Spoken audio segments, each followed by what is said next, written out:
100 வருஷம் இந்த மாப்பிள்ளையும் பொண்ணுந்தான் பேரு விளங்க இங்கு வாழணும். சோழவனத்தில் ஒரு சோடி குயில் போலத்தான் காலம் முழுக்க சிந்து பாடணும்.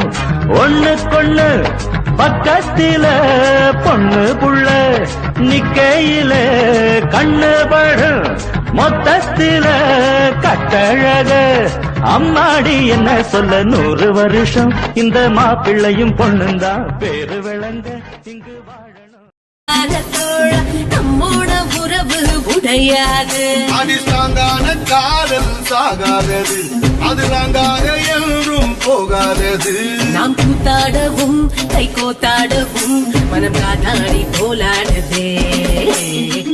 60 ஆயிடுச்சு மனித முடிஞ்சிடுச்சு ஆனாலும் நவ் ஜோடியா 20 ஆரம்பிச்சோம் இன்னமும் முடியலையே.